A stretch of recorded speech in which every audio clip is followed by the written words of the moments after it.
Assalamualaikum warahmatullahi wabarakatuh.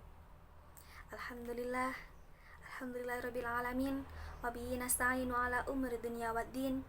Wassalatu wassalamu ala asyrafil anbiya'i wal mursalin sayyidina Muhammadin wa ala alihi wa sahbihi ajma'in. Amma ba'd. Puji syukur kita hadiratkan kepada Allah Subhanahu wa taala yang telah melimpahkan rahmat kepada kita sehingga kita dapat melaksanakan pekan kompetisi Maba Fikres 2020 yang insya Allah akan diridhoi oleh Allah Subhanahu wa taala. Amin. Shalawat serta salam tetap tercurahkan kepada insan paripurna, Nabi akhir zaman, Nabi Muhammad sallallahu alaihi wasallam yang telah menuntun kita dari zaman onta menuju zaman Toyota, dari zamannya gelap gulita menuju zaman yang terang benderang, yakni ad-dinul Islam wal iman wal ihsan. Alhamdulillah, saya diberi kesempatan untuk berbagi ilmu kepada saudara-saudara semua, kepada para pemuda yang diharapkan mengubah negara dan masyarakat.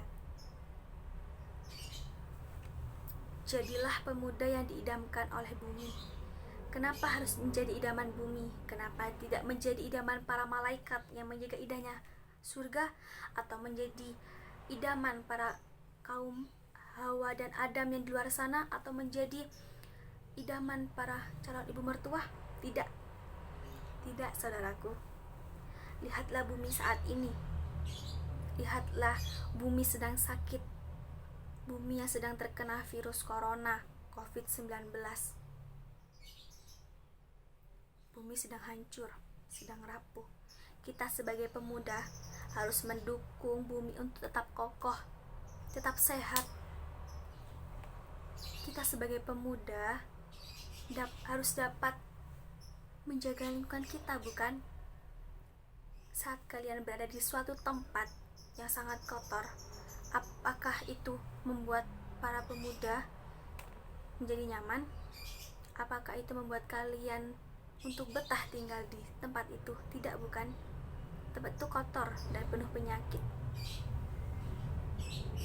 Bumi sakit sekali saat kalian tidak peduli dengan bumi ini. Saat kalian mengotori, menumpuk sampah, tidak menjaga lingkungan sehingga menimbulkan berbagai macam penyakit. Bumi sakit hati. Sakit hati bumi tak sebanding dengan sakit hati kalian yang tinggal atau di-ghosting oleh kekasih kalian, apalagi melalui virtual. Itu lebih sakit, tidak? Lebih sakit hati bumi saat kalian tidak menghargai bumi, padahal kalian tercipta dari tanah. Kita sebagai pemuda, penerus bangsa dan generasi yang diharapkan mengubah masyarakat dan negaranya, bukan malah sebaliknya, bukan malah merusak masyarakat atau negara ini, bukan. Apalagi para pemuda Islam yang mempunyai ilmu keagamaan, turunlah langsung kepada masyarakat, bersosialisasilah kepada masyarakat, sehingga masyarakat tadi menjadi masyarakat Islami yang sesuai dengan aturan, yang sesuai dengan ajaran-ajaran Rasulullah Shallallahu Alaihi Wasallam. Yang pertama, sebelum kita merawat lingkungan kita, kita harus merawat diri kita sendiri.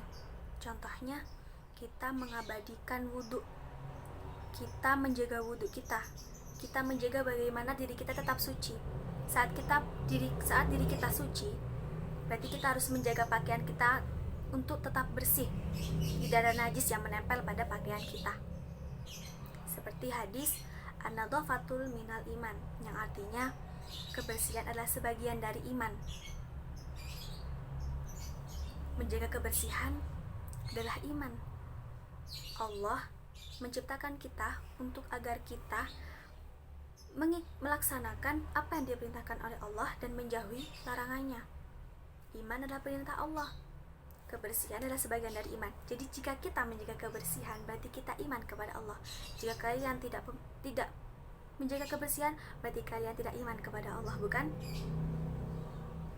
Lalu Allah itu sangat menyukai hambanya yang menjaga kesuciannya. Allah menyukai hamba-hambanya yang senang untuk menyucikan dirinya. Berarti menjaga wudhu itu adalah kita menjaga diri kita dari hal yang najis, kan? Seperti potongan ayat surah Al-Baqarah ayat 222 yang berbunyi, Bismillahirrahmanirrahim, Fa'idha tatahharna fa'tuhunna min amarakumullah, Innallah yuhibbut tawwabin wa yuhibbul mutatahhirin. Yang artinya, apabila mereka telah suci, campurilah mereka sesuai dengan ketentuan yang diperintahkan oleh Allah. Sungguh Allah menyukai, mencintai hambanya yang bertaubat dan mencintai hambanya yang menyucikan diri. Saat kita dalam keadaan suci, pasti Allah akan mengabulkan semua doa kita. Pasti doa kita akan dijabah oleh Allah. Dan Allah akan selalu ada di dekat dengan kita saat kita dalam keadaan suci. Apa kalian tidak mau didekati oleh Allah? Lalu yang kedua, laksanakan sholat-sholat sunnah. Melakukan sholat sunnah-sunnah itu sebenarnya sulit jika kita tidak berniat dari dalam hati. Maka kita harus berniat karena Allah Ta'ala dan dari hati kita. Lalu kita menjaga makan kita, pola makan kita harus jaga seperti yang telah diajarkan oleh Rasulullah, makan sebelum lapar dan berhenti makan sebelum kenyang.